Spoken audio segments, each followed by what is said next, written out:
بسم اللہ الرحمن الرحیم رب زدنی علما۔ الحمدللہ رب العالمین والصلاة والسلام علی اشرف الانبیاء والمرسلین وعلی آلہ وصحبہ ومن تبعہم بإحسان الی یوم الدین، اما بعد۔ سامعین گرامی، السلام علیکم ورحمۃ اللہ وبرکاتہ۔ نماز کے لیے لباس کے پاک صاف ہونے اور نماز کے لیے ضروری لباس و ستر پوشی کی بات شروع ہوئی تھی، اور پھر ضمنی طور پر چہرے کے پردے کا موضوع بھی آ گیا، جس کی کسی حد تک تفصیل ذکر کی گئی ہے، اور اس کی اہمیت کے پیش نظر ہم نے ایسا کیا ہے۔ اللہ تعالی قبول فرمائے، آمین۔ اور نماز کے لیے لباس کی طہارت کی طرح ہی اس جگہ کا پاک ہونا بھی ضروری ہے جہاں نماز پڑھی جائے، اور جا نماز کی طہارت و پاکیزگی کثیر اہل علم کے نزدیک نماز کے صحیح ہونے کے لیے شرط ہے، اور بعض کے نزدیک یہ سنت ہے، جبکہ جمہور اہل علم کا مسلک ان دونوں کے مابین ہے، ان کے نزدیک یہ واجب ہے، نہ کہ شرط یا سنت۔ اور علامہ نواب صدیق حسن خان رحمہ اللہ والی ریاست بھوپال نے اپنی کتاب الروضۃ الندیہ شرح الدرر البحیہ میں لکھا ہے، نماز کے لیے بدن، کپڑے اور جگہ کا پاک ہونا جمہور کے نزدیک واجب ہے۔ بہت سے اہل علم نے اسے صحت نماز کے لیے شرط قرار دیا ہے، اور بعض نے اسے سنت کہا ہے۔ اور آگے لکھتے ہیں والحق الوجوب، اور حق بات یہ ہے کہ یہ واجب ہے۔ فمن صلی ملابسا لنجاست عامدا، پس جس نے جان بوجھ کر گندگی کے ساتھ نماز پڑھ لی، فقد اخل بواجب وصلاته صحیحہ، اس نے ایک واجب کو تو ترک کیا لیکن اس کی نماز صحیح ہے۔ اور امام شوکانی رحمہ اللہ نے نیل الاوطار میں اس موضوع پر بڑی مدلل بحث کی ہے، اور شرط قرار دینے والوں کے دلائل ذکر کر کے ان کا علمی انداز سے تعاقب و رد کیا ہے، اور وجوب کے قول کو ترجیح دی ہے۔ تفصیل نیل الاوطار جلد اول جز دوم صفحہ 119 سے لے کر صفحہ 122 پر دیکھی جا سکتی ہے۔ اور امام ابن قدامہ رحمہ اللہ نے اپنی معروف کتاب المغنی میں جا نماز کی طہارت و پاکیزگی کو صحت نماز کے لیے بنیادی شرط قرار دیا ہے۔ غرض جا نماز کی طہارت کو اگرچہ محققین علماء کی تحقیق دقیق کی روح سے شرط نہ بھی مانے، تب بھی اس کا حکم وجوب سے ہرگز کم نہیں ہے۔ اور یہاں یہ بات بھی واضح کر دیں کہ جا نماز سے مراد صرف وہ کپڑا ہی نہیں جو مختلف ڈیزائنوں میں تیار دکانوں پر بکتا ہے، بلکہ جا نماز سے مراد ہر وہ جگہ بھی ہے جہاں نماز پڑھی جائے، اس جگہ اور زمین کو بھی جا نماز ہی کہا جائے گا، اور اس پر جو صف یا مخبلی کپڑے یا قالین کا مخصوص ٹکڑا بچھایا جائے اسے بھی جا نماز ہی کہا جاتا ہے۔ ایسے ہی نباتات میں سے کسی چیز کے تنکوں وغیرہ سے بنی چٹائی اور کسی حلال جانور کی رنگی ہوئی کھال کے ٹکڑے پر جسے پوستین کہا جاتا ہے، ان سب اشیاء کو بھی جا نماز کا لفظ شامل ہو جاتا ہے، بشرطے کہ ان پر نماز پڑھی جا رہی ہو۔ اور ان اشیاء پر نبی اکرم صلی اللہ علیہ وسلم کا نماز پڑھنا کتب حدیث میں وارد ہوا ہے، جن میں سے بعض کے بارے میں وارد ہونے والی حدیث تو ضعیف ہے، جیسا کہ پوستین سے تعلق رکھنے والی حدیث ہے۔ البتہ بساط یا چٹائی پر نبی اکرم صلی اللہ علیہ وسلم کے نماز ادا فرمانے کا ذکر صحیح بخاری و مسلم، سنن ترمذی و نسائی، سنن ابن ماجہ اور موطا امام مالک میں حضرت انس بن مالک رضی اللہ عنہ سے مروی حدیث میں آیا ہے۔ اس میں وہ بیان فرماتے ہیں کہ میری دادی حضرت ملیکہ رضی اللہ عنہا نے نبی اکرم صلی اللہ علیہ وسلم کی کھانے کی دعوت کی. آپ جب کھانا تناول فرما چکے تو ارشاد فرمایا قوموا فلأصلی بکم، اٹھو میں تمہیں نماز پڑھاؤں. حضرت انس رضی اللہ عنہ فرماتے ہیں میں اپنی ایک چٹائی لایا جو کہ بہت پرانی ہونے کی وجہ سے کالی ہو چکی تھی. میں نے اسے پانی سے نرم و صاف کیا. ان کے الفاظ ہیں قمت الی حصیر لنا قد اسود من طول ما لبس فنضحته بماء. اور پھر آگے وہ فرماتے ہیں فقام رسول اللہ صلی اللہ علیہ وسلم وصففت انا والیتیم وراءہ والعجوز من ورائنا. نبی اکرم صلی اللہ علیہ وسلم کھڑے ہوئے، میں نے اور یتیم نے جس کا نام زمیرہ تھا. نبی صلی اللہ علیہ وسلم کے پیچھے ہم دونوں نے صف بنائی اور ہماری دادی اماں ہمارے پیچھے اکیلی کھڑی ہو گئیں. فصلی لنا رسول اللہ صلی اللہ علیہ وسلم رکعتین ثم انصرف. نبی صلی اللہ علیہ وسلم نے ہمیں 2 رکعتیں پڑھائیں اور پھر آپ تشریف لے گئے. ایسے ہی ابو سلمہ کے طریق سے صحیح بخاری شریف میں ام المومنین حضرت عائشہ صدیقہ رضی اللہ عنہا سے مروی ہے ان النبی صلی اللہ علیہ وسلم کان له حصیر یبسطه ویصلی علیہ. نبی صلی اللہ علیہ وسلم کے پاس ایک چٹائی تھی جسے بچھا کر آپ اس پر نماز پڑھا کرتے تھے. اور صحیح مسلم و ترمذی اور دیگر کتب حدیث میں حضرت ابو سعید خدری رضی اللہ عنہ سے مروی ہے انہ دخل علی رسول اللہ صلی اللہ علیہ وسلم، وہ نبی اکرم صلی اللہ علیہ وسلم کے پاس حاضر ہوئے. فرأیتہ یصلی علی حصیر یسجد علیہ، تو میں نے آپ کو دیکھا کہ آپ ایک چٹائی پر نماز پڑھ رہے ہیں اور سجدہ بھی آپ اسی کے اوپر کرتے ہیں. اور صحیح مسلم و سنن ابن ماجہ میں یہی بات حضرت ابو قریب رضی اللہ عنہ سے بھی مروی ہے. ان سب احادیث سے معلوم ہوا کہ نبی اکرم صلی اللہ علیہ وسلم چٹائی پر نماز پڑھ لیا کرتے تھے اور سجدہ بھی اسی پر کر لیا کرتے تھے. اور بعض لوگ جو تکلف سے کام لیتے ہیں اور جان ماز کے اوپر بھی کنکریاں وغیرہ رکھ لیتے ہیں کہ زمین کا کوئی نہ کوئی حصہ کسی نہ کسی شکل میں پیشانی کے نیچے رہے، ان کے پاس اپنے اس فعل کی سنت رسول صلی اللہ علیہ وسلم سے کوئی دلیل نہیں ہے. اور امام بخاری رحمہ اللہ نے اپنی صحیح میں باب الصلاۃ علی الحصیر یعنی چٹائی پر نماز کے بیان کی تبویب میں اس طرف اشارہ کر دیا ہے. ام المومنین حضرت عائشہ صدیقہ رضی اللہ عنہا سے جو مروی ہے کہ نبی صلی اللہ علیہ وسلم چٹائی پر نماز نہیں پڑھا کرتے تھے، وہ روایت امام بخاری رحمہ اللہ کے نزدیک ثابت نہیں، یا پھر صحیح اور قوی تر احادیث کے مقابلہ میں شاذ اور مردود یعنی ناقابل قبول ہے. اور وہ روایت دراصل کچھ یوں ہے کہ حضرت عائشہ رضی اللہ عنہا سے پوچھا گیا کہ اللہ تعالیٰ نے تو قرآن کی سورہ اسراء آیت 8 میں ارشاد فرمایا ہے وَجَعَلْنَا جَهَنَّمَ لِلْكَافِرِينَ حَصِيرًا، اور ہم نے جہنم کو کافروں کے لیے حصیر بنایا ہے. تو کیا نبی اکرم صلی اللہ علیہ وسلم حصیر یعنی چٹائی پر نماز پڑھا کرتے تھے؟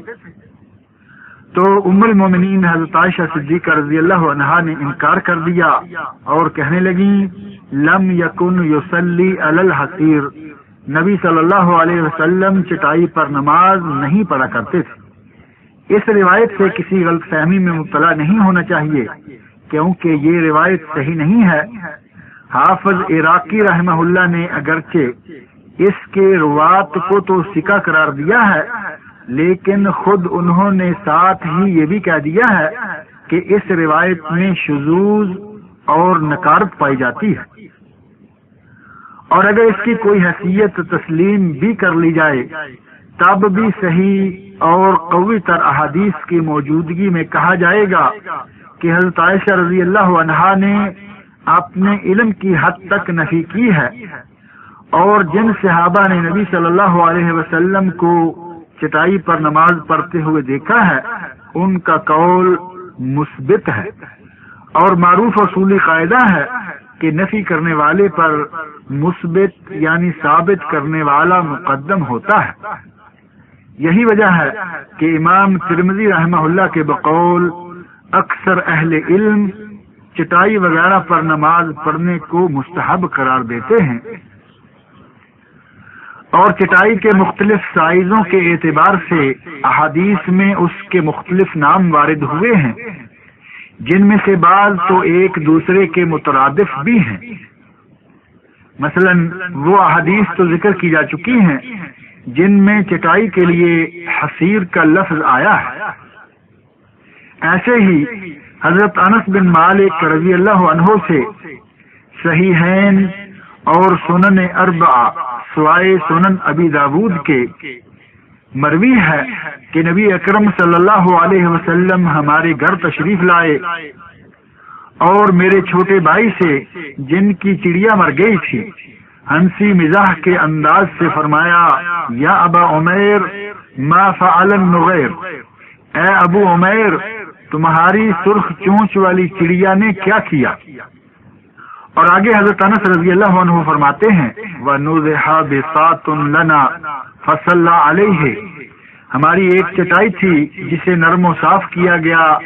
پھر نبی صلی اللہ علیہ وسلم نے اس پر نماز پڑھی۔ اور یہ حدیث ابو داود میں بھی وارد ہوئی ہے، لیکن وہاں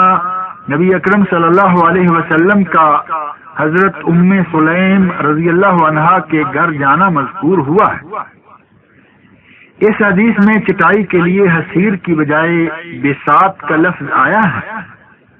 اور امام شوکانی رحمہ اللہ نے نیل الاوطار میں حافظ عراقی رحمہ اللہ سے نقل کیا ہے کہ بساط کا لفظ بھی حصیر پر صادق آتا ہے، اور یہ چٹائی جب بہت ہی چھوٹی سی ہو جس پر صرف ہاتھ اور پیشانی رکھے جا سکتے ہوں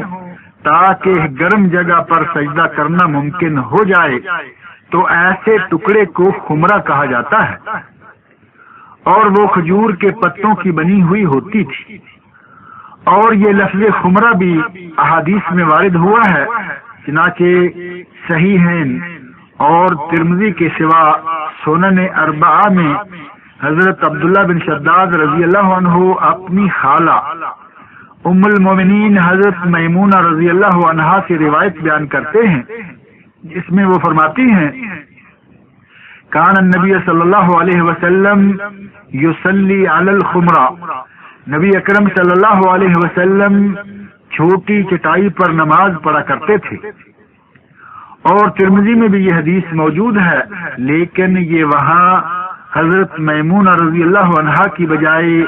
حضرت ابن عباس رضی اللہ عنہما سے مروی ہے۔ صحیح مسلم و ابو داود، سنن ترمذی اور سنن نسائی میں ام المومنین حضرت عائشہ صدیقہ رضی اللہ عنہا سے مروی حدیث میں بھی خمرہ کا لفظ وارد ہوا ہے۔ ایسے ہی صحیح مسلم اور سنن نسائی میں حضرت ابو ہریرہ رضی اللہ عنہ سے مروی حدیث میں بھی یہ لفظ آیا ہے، اور بعض دیگر صحابہ و امہات المومنین رضی اللہ عنہم اجمعین کی مرویات میں بھی یہ لفظ استعمال ہوا ہے۔ ایسے ہی بعض آثار صحابہ رضی اللہ عنہم میں تنفسا کا لفظ وارد ہوا ہے، اور یہ بھی دراصل چٹائی ہی ہوتی ہے، لیکن اس میں اتنا فرق ہوتا ہے کہ اس کے نیچے کوئی مخملی چیز جیسے اسفنج وغیرہ لگا کر اسے نرم و گداز بنایا گیا ہوتا ہے۔ چنانچہ تاریخ امام بخاری رحمہ اللہ کی روایت میں حضرت ابو درداء رضی اللہ عنہ فرماتے ہیں، ما ابالی لو صلیت علی 5 تنافس، میں اگر 5 تہوں والی گداز چٹائی پر بھی نماز پڑھ لوں تو مجھے پرواہ نہیں، یعنی اس کے جائز ہونے میں بھی مجھے کوئی تردد نہیں ہے۔ اور اکہری چٹائی پر نماز کے جواز کی تو بات ہی چھوڑی۔ اور حضرت ابو درداء رضی اللہ عنہ کا یہ اثر مصنف ابن ابی شیبہ میں بھی ہے، لیکن وہاں 5 تہوں کی بجائے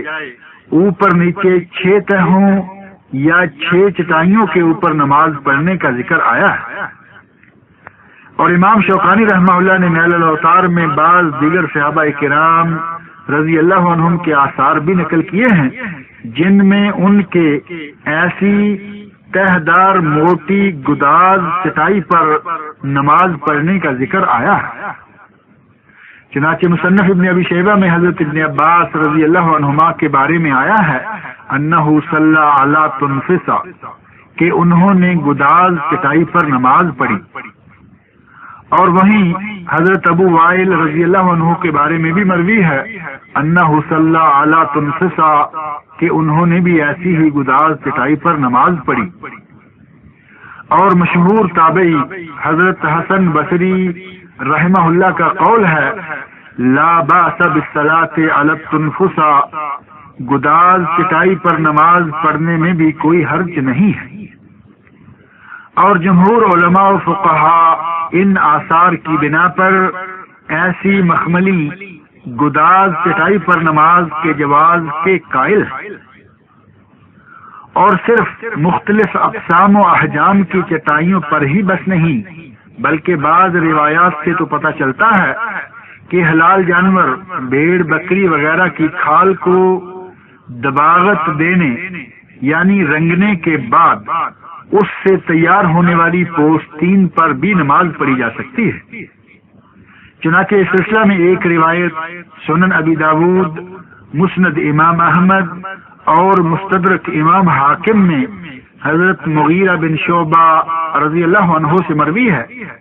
جس میں وہ بیان کرتے ہیں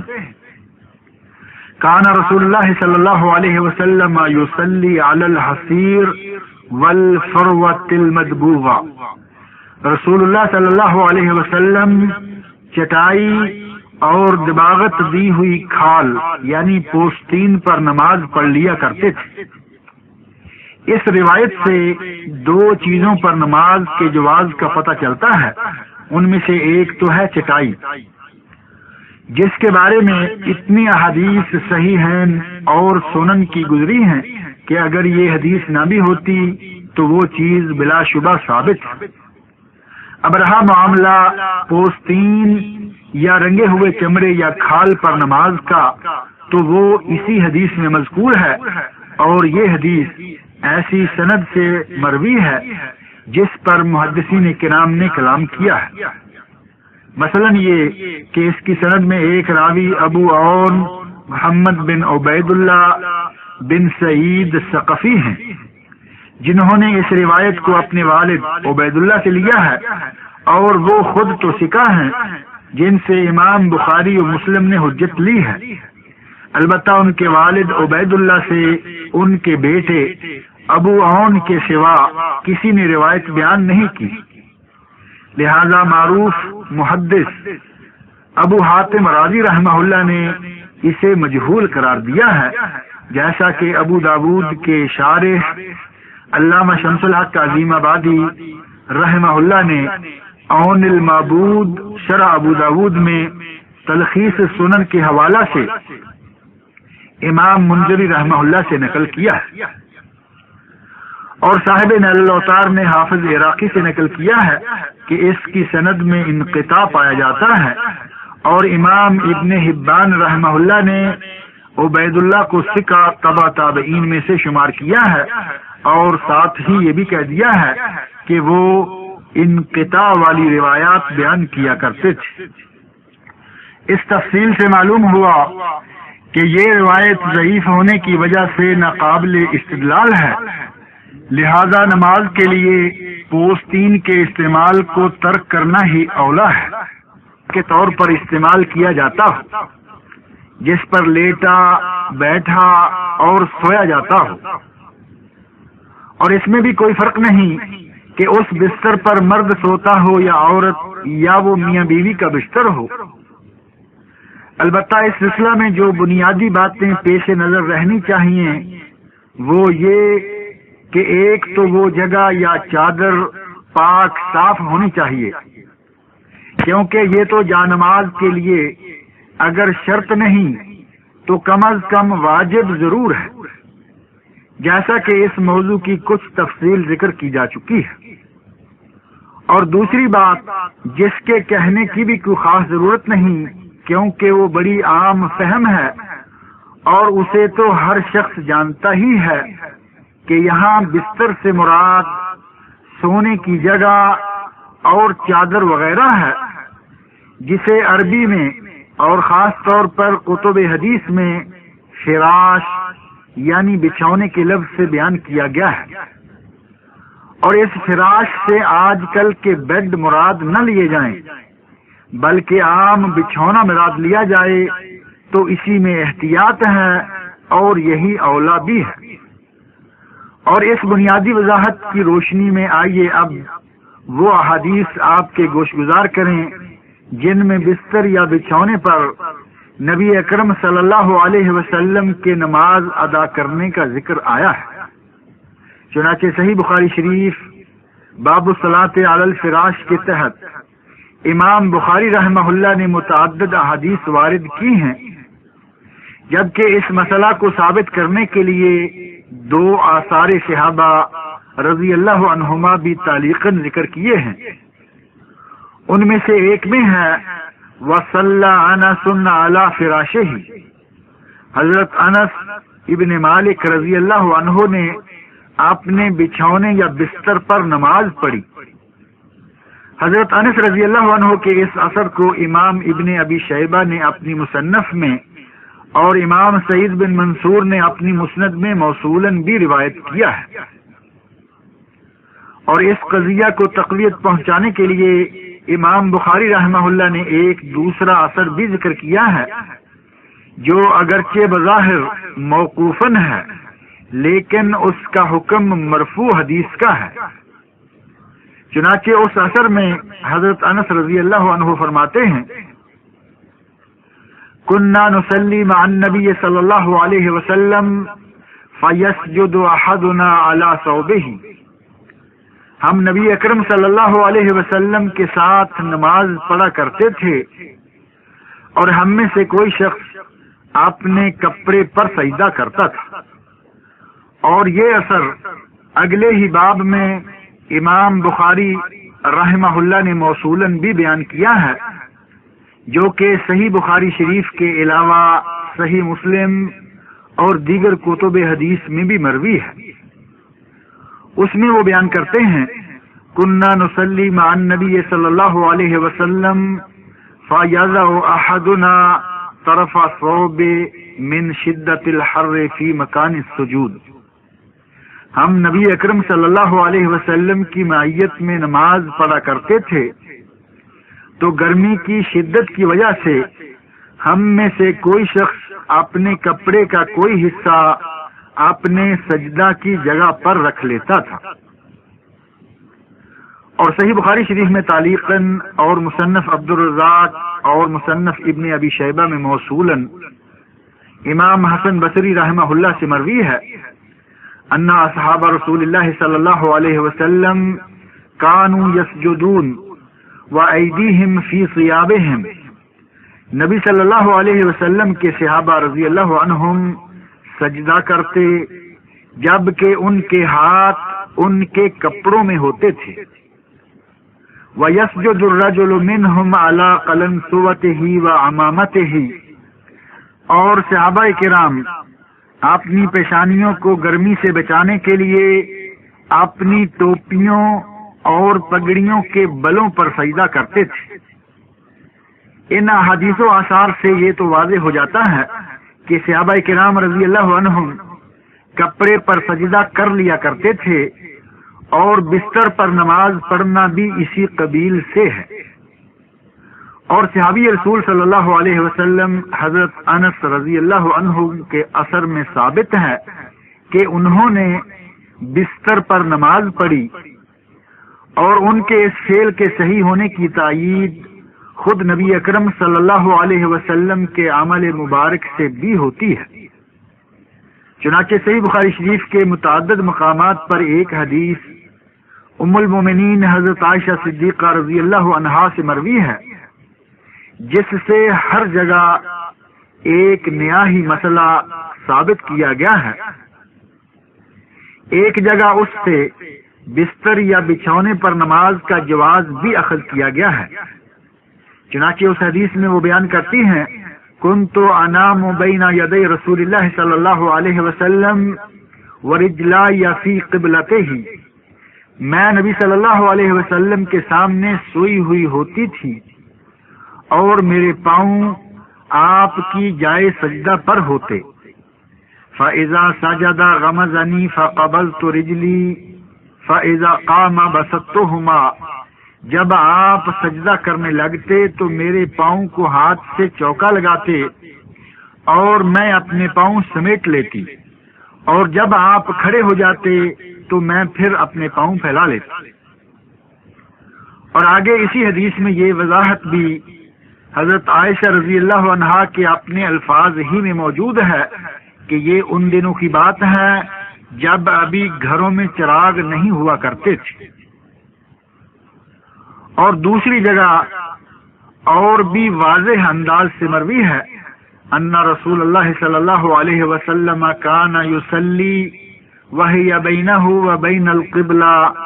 علی فراش اہلہ اعتراض الجنازہ، نبی صلی اللہ علیہ وسلم نماز پڑھتے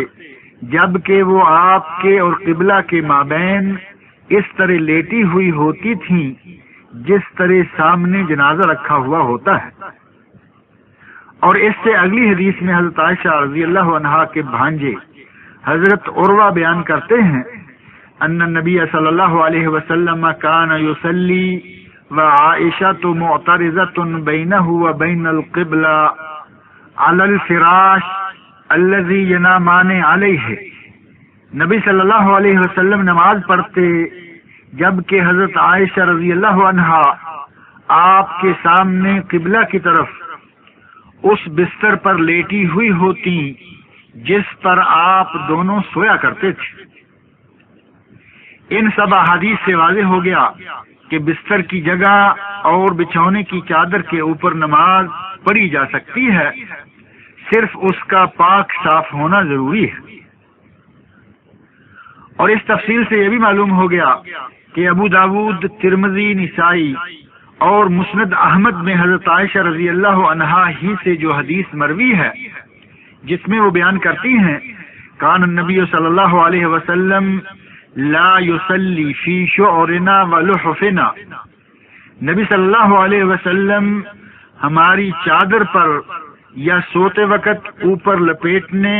کے کپڑے پر یعنی بچھونے پر نماز نہیں پڑھا کرتے تھے۔ امام بخاری رحمہ اللہ نے اس بات کی طرف اشارہ کیا ہے کہ یہ روایت ان کے نزدیک ثابت نہیں یا پھر مذکورہ صحیح تر حدیث کے خلاف ہونے کی وجہ سے شاذ اور ناقابل قبول ہے۔ اور امام ابو داود رحمہ اللہ نے اس روایت کے آخر میں اس حدیث کی علت بھی بیان کی ہے، اور وہ علت یہ ہے کہ اس کے ایک راوی عبید اللہ کہتے ہیں فی شعرنا او لحفنا، یعنی ان دو الفاظ میں شک پایا جاتا ہے اور وہ شک میرے والد کی طرف سے ہے۔ تو گویا انہوں نے شک کے ساتھ یہ روایت بیان کی ہے کہ حضرت عائشہ رضی اللہ عنہا نے شعرنا یعنی باندھنے کی چادر کہا یا لحفنا یعنی اوڑھنے بچھونے کی چادر کہا۔ ایسے ہی دوسرے مقام پر ایک راوی کو مجہول قرار دیا گیا ہے۔ اور حضرت عائشہ رضی اللہ عنہا کی دوسری حدیث زیادہ قابل احتیاط ہے، غرض اس روایت کو شاذ قرار دیتے ہوئے امام بخاری رحمہ اللہ نے ثابت کیا ہے کہ بستر یا بچھونے پر نماز پڑھنا جائز ہے۔ ایسے ہی کسی جانور کی دباغت دی ہوئی یعنی رنگی ہوئی کھال جسے پوستین کہا جاتا ہے اس پر نماز کا ذکر بھی ہو چکا ہے، اور چونکہ اس کی متعلقہ حدیث ضعیف ہے اور آج کل کی مہنگی قسم کی پوستین میں کبر و نخوت کے عنصر کی شمولیت بعید از امکان نہیں ہے، لہذا نماز کے لیے پوستین کے استعمال کو ترک کرنا ہی اولا ہے۔ اور جن اشیاء پر نماز پڑھنا جائز ہے ان میں سے ہی ایک بحری جہاز یا کشتی بھی ہے، اور اگر خطرہ نہ ہو تو جہاز اور کشتی میں، خصوصاً جہاز میں کھڑے ہو کر نماز ادا کرنی چاہیے، اور اگر کھڑے ہو کر نماز ادا کرنے میں کشتی سے گرنے کا خدشہ ہو تو پھر اس میں طاقت کے باوجود بیٹھ کر نماز پڑھنا بھی جائز ہے۔ چنانچہ مستدرک حاکم، سنن دارقطنی اور مسند بزار میں حضرت عبداللہ بن عمر رضی اللہ عنہما سے مروی ہے، سئل النبی صلی اللہ علیہ وسلم کیف اصلی فی السفینہ، نبی اکرم صلی اللہ علیہ وسلم سے پوچھا گیا کہ بحری جہاز میں کس طرح نماز پڑھوں، تو آپ نے ارشاد فرمایا صلی فیہا قائما الا ان تخاف الغرق، جہاز و کشتی میں کھڑے ہو کر نماز پڑھو سوائے اس کے کہ تمہیں کشتی سے گر کر پانی میں غرق ہو جانے کا خدشہ لاحق ہو جائے، ایسے میں بیٹھ کر نماز پڑھ لو۔ اس مرفوع حدیث کے علاوہ امام بخاری رحمہ اللہ نے اپنی صحیح کے ایک ترجمۃ الباب میں 3 آثار صحابہ و تابعین بھی ذکر کیے ہیں جن سے اسی مسئلہ کا پتہ چلتا ہے۔ چنانچہ صحیح بخاری میں تعلیقاً اور مصنف ابن ابی شیبہ میں موصولاً حضرت انس رضی اللہ عنہ کے آزاد کردہ غلام عبداللہ بن ابی عتبہ کے طریق سے مروی ہے، جس میں وہ بیان کرتے ہیں سافرت مع ابی الدرداء و ابی سعید الخدری و جابر بن عبداللہ و اناس قد سماہم، میں نے حضرت ابو الدرداء، حضرت ابو سعید خدری، حضرت جابر بن عبداللہ اور بعض دیگر صحابہ رضی اللہ عنہم اجمعین کے ساتھ سفر کیا، جن دیگر کے بھی انہوں نے نام لیے۔ اور آگے وہ فرماتے ہیں وَكَانَ إِمَامُنَا يُصَلِّي بِنَا فِي السَّفِينَةِ قَائِمًا وَنُصَلِّي خَلْفَهُ قِيَامًا، ہمارا پیش امام ہمیں کشتی یا جہاز میں کھڑے ہو کر نماز پڑھاتا تھا اور ہم بھی اس کی اقتداء میں کھڑے ہو کر ہی نماز ادا کرتے تھے۔ اور حضرت حسن بصری رحمہ اللہ کا قول امام بخاری رحمہ اللہ نے نقل کیا ہے، جس میں وہ فرماتے ہیں قائما ما لم تشق على اصحابك تدور معها والا فقاعدا، اگر تمہارے ساتھیوں کے لیے مشقت کا باعث نہ ہو تو کھڑے ہو کر نماز پڑھو، ورنہ بیٹھ کر پڑھ لو۔ تو گویا اصل یہی ہے کہ کشتی، سٹیمر اور خصوصاً جہاز میں بھی کھڑے ہو کر ہی نماز ادا کی جائے، اور اگر کشتی میں کھڑے ہو کر نماز پڑھنے میں سر چکرانے اور گر کر غرق ہو جانے کا خطرہ ہو تو پھر بیٹھ کر بھی پڑھی جا سکتی ہے۔ اور صاحب نیل الاوطار نے بحری جہاز میں نماز کے صحیح ہونے پر اجماع امت ذکر کیا ہے، اور الفتاوی الہندیہ المعروف فتاوی عالمگیری میں فقہائے احناف نے کشتی میں نماز کے بارے میں جو احکام درج ہیں ان سے استفادہ کرتے ہوئے جدید فقہی مسائل کے مؤلف نے لکھا ہے اگر جہاز میں کھڑے ہو کر نماز ادا کی جا سکتی ہو تو صاحبین یعنی امام ابو حنیفہ رحمہ اللہ کے دونوں شاگردوں امام ابو یوسف اور امام محمد رحمہم اللہ کے مسلک کے مطابق بیٹھ کر نماز ادا کرنا درست نہ ہوگی۔ امام ابو حنیفہ رحمہ اللہ نے گو کے کشتی میں بے کراہت اس کی اجازت دی ہے، مگر پانی کے جہاز میں چونکہ عذر اور اضطراب کشتی سے کم ہوتا ہے، اس لیے کم از کم جہاز میں فتویٰ صاحبین ہی کی رائے پر ہونا چاہیے کہ کھڑے ہو کر نماز ادا کرنی ضروری ہے۔ طوفان وغیرہ کی وجہ سے کھڑے ہو کر نماز کی ادائیگی ممکن نہ ہو تو پھر بالاتفاق بیٹھ کر پڑھ سکتے ہیں، اور سرگنانی یعنی چکر آنے کے باعث کھڑا ہونا دشوار ہو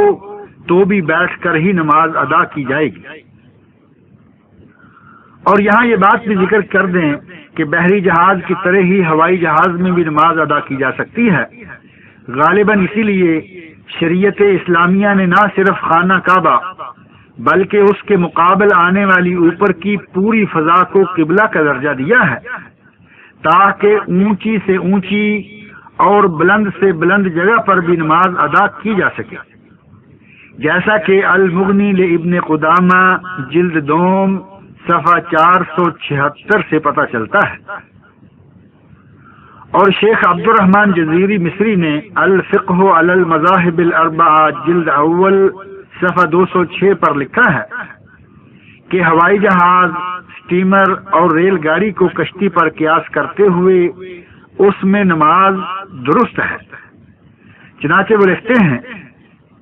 وَمِثْلُ السَّفِينَةِ الْقَطْرُ الْبُخَارِيَّةُ وَالطَّائِرَاتُ الْجَوِيَّةُ وَنَحْوُهَا کہ بحری جہاز کی طرح ہی اسٹیمر اور ریل گاڑی اور ہوائی جہاز وغیرہ بھی ہیں، جبکہ ہوائی جہاز، اسٹیمر اور ریل گاڑی کی طرح ہی بیل گاڑی اور بس کا معاملہ بھی ہے، ان پر بھی نماز جائز ہے۔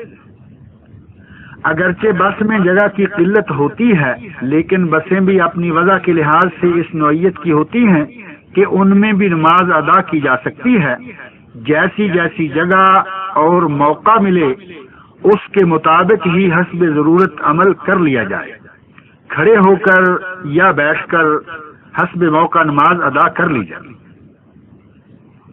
ایک مرتبہ قبلہ رو ہو کر نماز شروع کر لیں اور ازدحام وغیرہ کی وجہ سے پھر مڑنا ممکن نہ ہو اور نہ ہی بس یا گاڑی سے باہر نکل کر نماز کی ادائیگی کا موقع ہو تو ایک ہی جگہ اسی حالت اولیٰ میں ہی نماز پڑھ سکتے ہیں۔ ایسے میں گاڑی کے مڑنے کے ساتھ نمازی کو رخ بدلنے کی بھی ضرورت نہیں، حتیٰ کہ ہمارے بعض فقہا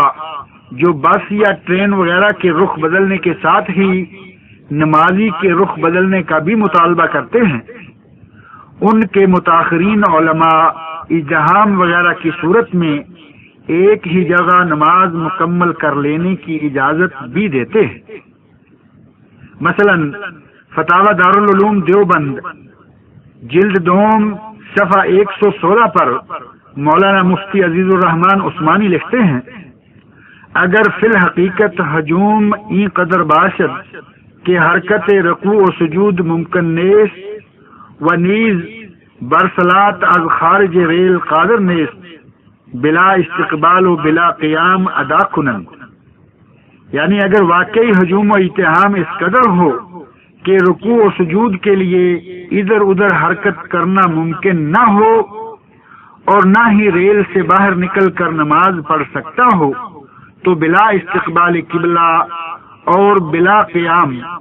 یعنی بیٹھے بیٹھے ہی نماز ادا کر سکتے ہیں، جبکہ بلا واسطہ تو زمین پر پیشانی اس وقت بھی نہیں لگتی جب لکڑی سے تیار کیے گئے جانماز پر نماز ادا کی جائے، جسے جانماز کے بقدر بنا کر 4 پائے لگائے جاتے ہیں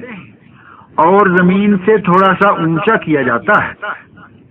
اور اسے ہی بعض لوگ تخت پوش بھی کہتے ہیں، اگرچہ لغوی اعتبار سے یہ لفظ صحیح نہیں بیٹھتا، کیونکہ تخت پوش تو دراصل وہ کپڑا ہوتا ہے جو لکڑی کے تختے کو ڈھانپنے کے لیے بنایا گیا ہوتا ہے۔ بہرحال لغت میں غلط العام فصحیح والا قاعدہ کام دے جاتا ہے کہ جو غلط لفظ یا ترکیب زبان زد خاص و عام ہو جائے اس کا اسی معروف حساب سے استعمال صحیح ہو جاتا ہے، اور کچھ یہی صورت تخت پوش میں بھی کار فرما ہے۔ ایسے ہی کسی مکان یا مسجد کی چھت پر نماز پڑھنا بھی جائز ہے، چنانچہ صحیح بخاری و مسلم، سنن ابی داود، موطا امام مالک اور مسند امام احمد میں حضرت انس بن مالک رضی اللہ عنہ بیان کرتے ہیں ان رسول اللہ صلی اللہ علیہ وسلم سقط عن فرسه نبی اکرم صلی اللہ علیہ وسلم اپنے گھوڑے سے گر گئے. فجحشت ساقہ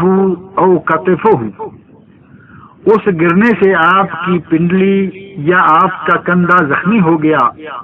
وآلا من نسائہ شہرن، اور آپ نے 1 مہینہ تک اپنی بیویوں کے پاس نہ جانے کی قسم کھا لی. فجلس فی مشربۃ لہ درجتها من جذوع، آپ نے یہ عرصہ اپنے اس بالا خانے میں گزارا جس کی سیڑھی کھجور کے تنوں کی تھی. فأتاہ اصحابہ یعودونہ، نبی صلی اللہ علیہ وسلم کی عیادت کے لیے آپ کے صحابہ کرام آئے. فصلی بہم جالسا وہم قیام، تو آپ نے انہیں بیٹھے بیٹھے نماز پڑھائی جبکہ وہ سب کھڑے تھے. فلما سلم قال، جب آپ نے سلام پھیر کر نماز مکمل کر لی تو ارشاد فرمایا، انما جعل الامام لیؤتم بہ، امام اس لیے بنایا گیا ہے کہ اس کی اقتداء کی جائے. فَإِذَا كَبَّرَ فَكَبِّرُوا، لہذا جب وہ تکبیر کہے تو تم بھی تکبیر کہو. وَإِذَا رَكَعَ فَارْكَعُوا، اور جب وہ رکوع کرے تو تم بھی رکوع کرو. وَإِذَا سَجَدَ فَاسْجُدُوا، اور جب وہ سجدہ کرے تو تم بھی سجدہ کرو. وَإِن صَلَّى قَائِمًا فَصَلُّوا قِيَامًا، اور اگر وہ کھڑا ہو کر نماز پڑھے تو تم بھی کھڑے ہو کر نماز پڑھو.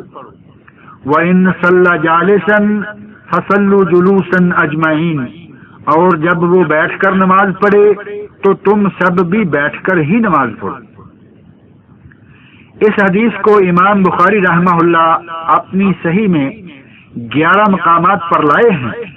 اور اس سے ہر مرتبہ نئے سے نیا مسئلہ ہی انہوں نے اخذ فرمایا ہے.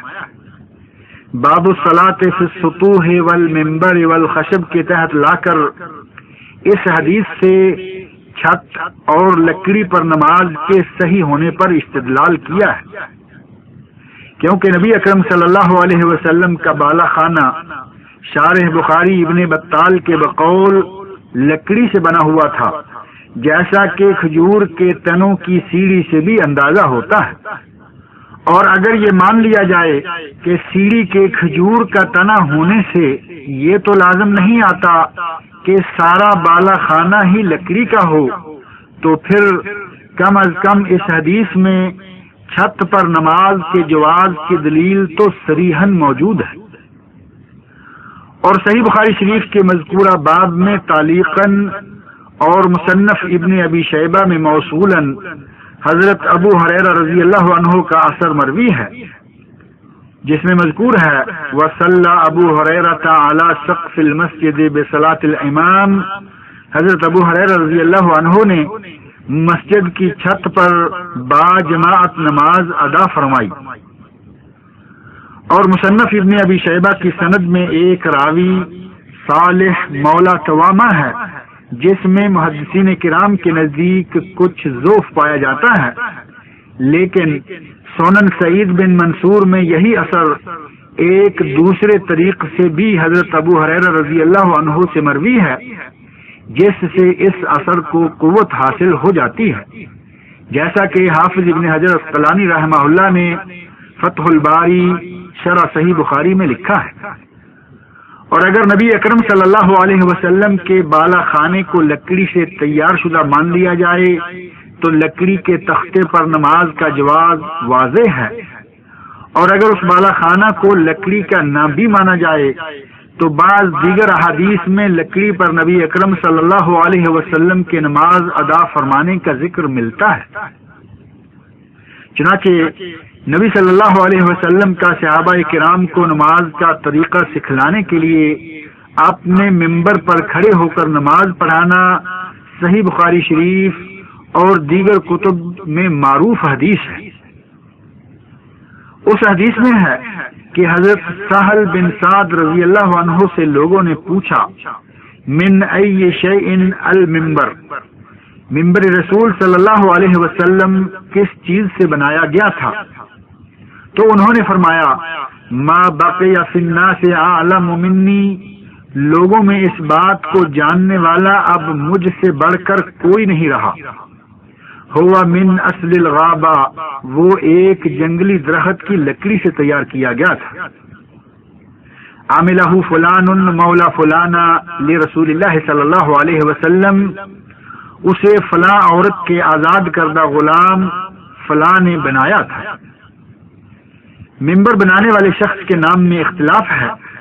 البتہ شارح بخاری حافظ ابن حجر رحمہ اللہ نے مختلف روایات کی بنا پر سب سے صحیح تر نام حضرت میمون رضی اللہ عنہ کا ذکر کیا ہے، جو کہ حضرت سعد بن عبادہ رضی اللہ عنہ یا ان کی اہلیہ حضرت فقیہہ رضی اللہ عنہا کے آزاد کردہ غلام تھے. بہرحال اس حدیث میں ہے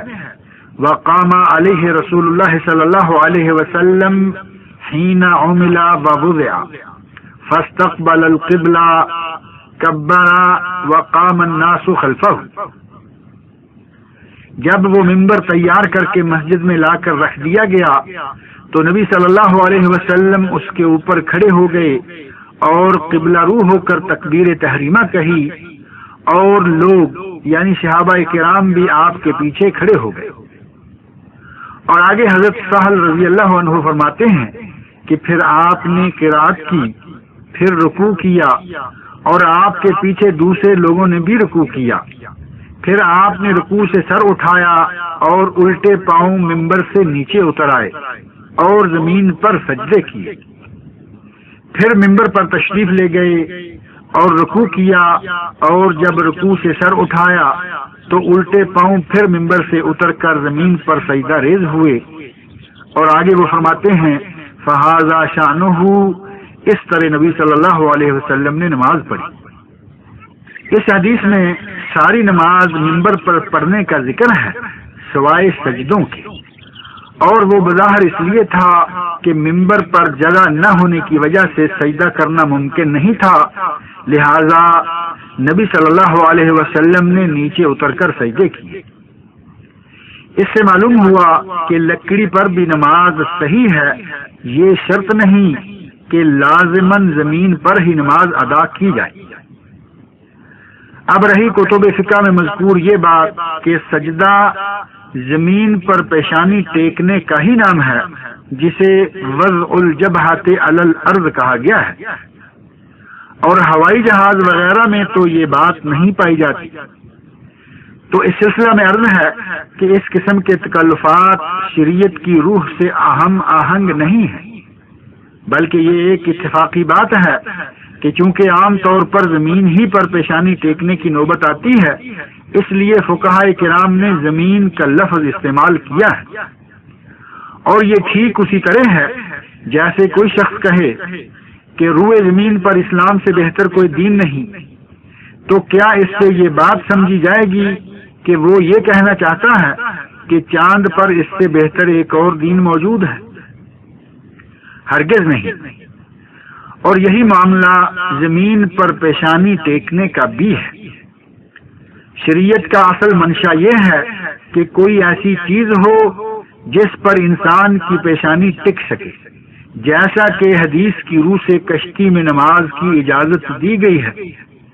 حالانکہ سطح زمین اور کشتی کے مابین پانی کا ایک بے پناہ فاصلہ موجود ہے. اس لیے ہوائی جہاز وغیرہ پر بھی اسی طرح نماز کی ادائیگی درست ہوگی جس طرح زمین پر. اور یہ بات تو جدید فقہی مسائل پر گہری نظر رکھنے والے علماء احناف نے بھی تسلیم کی ہے اور اپنی کتب میں بیان کی ہے. اور انہی میں سے ایک یہ بھی ہے کہ سواری کے جانور پر بھی بوقت ضرورت نفلی نماز پڑھنا جائز ہے، اور عام سواریوں مثلا بحری و ہوائی جہاز، کشتی، ریل گاڑی اور بس وغیرہ پر نماز کا جواز ذکر کیا جا چکا ہے. لہذا اب یہاں مناسب معلوم ہوتا ہے کہ سواری کے جانور پر نفلی نماز کے جواز کا تذکرہ بھی دلائل کے ساتھ کر دیا جائے. چنانچہ امام نووی رحمہ اللہ، ایسے ہی حافظ عراقی اور حافظ ابن حجر رحمہم اللہ کے بقول اس بات پر اجماع امت ہے کہ سفر میں سواری پر نفلی نماز جائز ہے، اور امام شافعی رحمہ اللہ سمیت جمہور اہل علم کے نزدیک یہ ہر سفر میں جائز ہے، وہ سفر طویل ہو یا تھوڑا سا۔ البتہ امام مالک رحمہ اللہ کے نزدیک یہ صرف اس سفر میں جائز ہے جو نماز قصر کا سفر ہو، اور امام طبری رحمہ اللہ کا کہنا ہے کہ امام مالک رحمہ اللہ کی اس معاملہ میں کسی نے موافقت نہیں کی۔ چنانچہ اس سلسلہ میں صحیح بخاری و مسلم میں حضرت عامر بن ربیعہ رضی اللہ عنہ سے مروی ہے، رأیت رسول اللہ صلی اللہ علیہ وسلم وهو على راحلته يسبح، میں نے نبی اکرم صلی اللہ علیہ وسلم کو اپنی سواری پر نفلی نماز پڑھتے ہوئے دیکھا، یوم براسہ ہی جدھر بھی جاتے صرف سر اقدس سے اشارہ کر کے نماز پڑھتے جاتے۔ ولم یکن یصنع ذلک فی الصلاۃ المکتوبہ، اور آپ فرض نماز میں ایسا نہیں کیا کرتے تھے۔ ایسے ہی صحیح بخاری اور ترمذی و ابو داود میں حضرت جابر رضی اللہ عنہ سے مروی ہے ان النبی صلی اللہ علیہ وسلم کان یصلی علی راحلته نحو المشرق، نبی صلی اللہ علیہ وسلم اپنی سواری پر مشرق کی طرف منہ کیے نفلی نماز پڑھ لیتے تھے۔ فاذا اراد ان يصلي المكتوبة نزل فاستقبل القبلہ، اور جب آپ فرض نماز پڑھنا چاہتے تو سواری سے اتر جاتے اور قبلہ روح ہو کر پڑھتے تھے۔ اور صحیح بخاری و مسلم، ابو داود و نسائی، موطا امام مالک اور مسند امام احمد میں حضرت انس بن سیرین بیان کرتے ہیں کہ جب حضرت انس بن مالک رضی اللہ عنہ شام آئے تو ہم ان کے استقبال کے لیے نکلے۔ ہم نے انہیں عین التمر نامی مقام پر پایا اور میں نے دیکھا کہ وہ اپنی سواری کے گدھے پر قبلہ سے بائیں جانب منہ کیے ہی نماز پڑھ رہے ہیں۔ ان کے الفاظ ہیں فرأیتہ یصلی علی حمار ووجہہ من ذا الجانب یعنی ان یسار القبلہ۔ اور اس سے آگے وہ بیان کرتے ہیں کہ میں نے پوچھا، میں نے آپ کو غیر قبلہ کی طرف منہ کر کے نماز پڑھتے ہوئے دیکھا ہے، اس کی کیا وجہ ہے؟ اس پر انہوں نے جواب دیا، لولا انی رأیت رسول اللہ صلی اللہ علیہ وسلم فعلہ لم افعلہ، میں نے اگر نبی اکرم صلی اللہ علیہ وسلم کو ایسا ہی کرتے ہوئے نہ دیکھا ہوتا تو میں بھی ایسا ہرگز نہ کرتا۔ معلوم ہوا کہ سواری پر نماز پڑھنا ان لوگوں کے یہاں معروف تھا، لہذا اس کے بارے میں سوال ہی نہیں کیا گیا، اور غیر قبلہ کے بارے میں جو پوچھا گیا تو انہوں نے وضاحت کر دی کہ میں نے نبی اکرم صلی اللہ علیہ وسلم کو غیر قبلہ کی طرف نماز پڑھتے دیکھا ہے۔ اور صحیح بخاری و مسلم، ابو داود اور نسائی میں حضرت عبداللہ بن عمر رضی اللہ عنہما سے موقوفاً اور مرفوعاً ملتے جلتے الفاظ سے مروی ہے ان رسول اللہ صلی اللہ علیہ وسلم کان یصلی سبحتہ حیثما توجہت بہ ناقتہ، میں نے رسول اللہ صلی اللہ علیہ وسلم کو دیکھا ہے کہ آپ اپنی اونٹنی پر جدھر بھی وہ جا رہی ہوتی نماز پڑھ لیتے تھے۔ اور صحیح مسلم کی ایک دوسری روایت میں ہے، رأیت رسول اللہ صلی اللہ علیہ وسلم یصلی علی حمار وہو موجہ الی خیبر، میں نے نبی صلی اللہ علیہ وسلم کو گدھے پر نماز پڑھتے ہوئے دیکھا جبکہ آپ خیبر کی طرف جا رہے تھے۔ اور یہ حدیث صحیح مسلم کے علاوہ سنن ابی داود، سنن نسائی اور مسند امام احمد میں بھی مروی ہے۔ اور صحیح مسلم کی ایک حدیث میں حضرت عبداللہ بن عمر رضی اللہ عنہما کا قرآن کریم کی یہ آیت تلاوت کرنا بھی وارد ہوا ہے، فَأَيْنَمَا تُوَلُّوا فَثَمَّ وَجْهُ اللَّهِ، تم جدھر بھی منہ کرو اللہ تو ادھر بھی ہے۔ ان سب احادیث سے کئی مسائل سمجھ میں آتے ہیں۔ پہلا یہ کہ نفلی نماز سواری کے جانور پر بھی جائز ہے، خصوصاً سفر قصر میں۔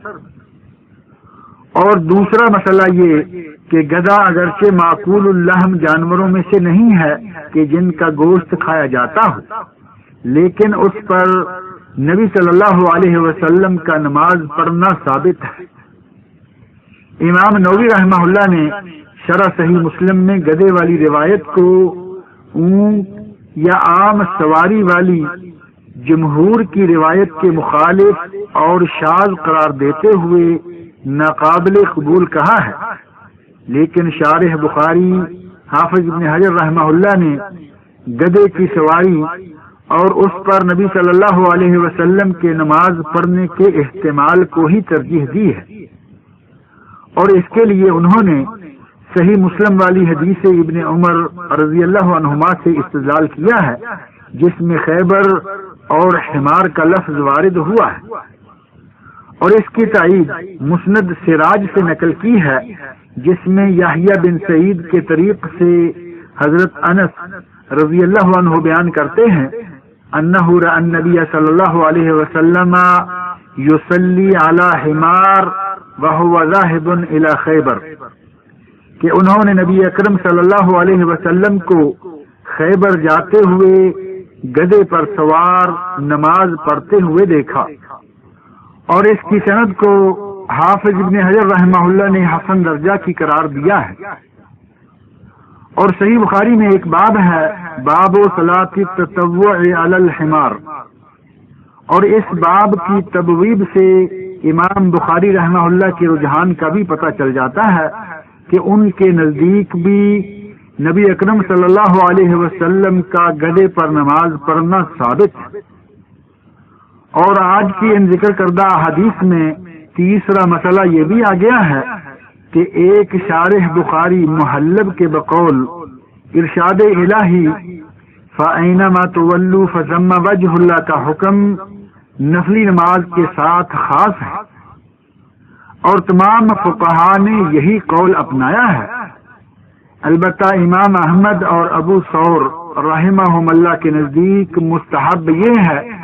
کہ نماز شروع کرتے اور تکبیر تحریمہ کہتے وقت ایک مرتبہ سواری پر بھی قبلہ روح ہو جائیں، اور پھر وہ چاہے جس طرف بھی جائے مذائقہ نہیں۔ اور ان کا استدلال ابو داود مسند احمد اور دار قطنی میں حضرت انس رضی اللہ عنہ سے مروی حدیث سے ہے، جس میں وہ بیان کرتے ہیں ان نبی صلی اللہ علیہ وسلم کان اذا اراد ان يتطوع في السفر استقبل بناقته الى القبلة ثم صلى حيث وجهت ركابه۔ نبی صلی اللہ علیہ وسلم جب سفر کے دوران نماز پڑھنے کا ارادہ فرماتے تو پہلے یعنی شروع میں سواری کو قبلہ رو کرتے، اور پھر وہ چاہے جدھر بھی جاتی آپ نماز پڑھتے جاتے تھے۔ اور یہ نفلی نماز کے لیے ہے،